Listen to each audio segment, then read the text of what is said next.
ஒருமுறை தென்னாலிராமனின் வீட்டிற்கு 3 திருடர்கள் திருட வந்தனர்.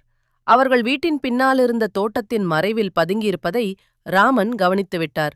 உடனே அவர் தன் மனைவியிடம் உரத்த குரலில், "அன்பே, ஊரில் திருட்டு பயம் அதிகமாகிவிட்டது. அதனால் நமது நகை மற்றும் பணத்தை ஒரு பெரிய பெட்டியில் போட்டு தோட்டத்தில் உள்ள கிணற்றுக்குள் மறைத்து வைத்து விடுவோம்" என்று கூறினார். இதை கேட்ட திருடர்கள் மிகவும் மகிழ்ச்சி அடைந்தனர். இன்று வேலை சுலபமாக முடிந்துவிட்டது, கிணற்றுக்குள்ளிருக்கும் பெட்டியை மட்டும் எடுத்தால் போதும் என்று நினைத்தனர்.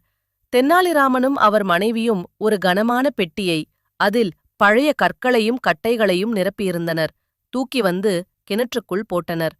டமார் என்ற சத்தம் கேட்டதும் அவர்கள் வீட்டிற்குள் சென்று கதவை சாத்திக் கொண்டனர். திருடர்கள் கிணற்றடிக்கு வந்தனர். பெட்டியை எடுக்க வேண்டுமென்றால் கிணற்று நீரை இறைக்க வேண்டும். அவர்கள் இரவு முழுவதும் கிணற்றிலிருந்து தண்ணீரை இறைத்து தோட்டத்திற்கு பாய்ச்சினர். விடியும் நேரம் வந்தபோது தண்ணீர் தீர்ந்து பெட்டி தெரிந்தது. ஆவலோடு அதை திறந்து பார்த்த திருடர்களுக்கு அதிர்ச்சி.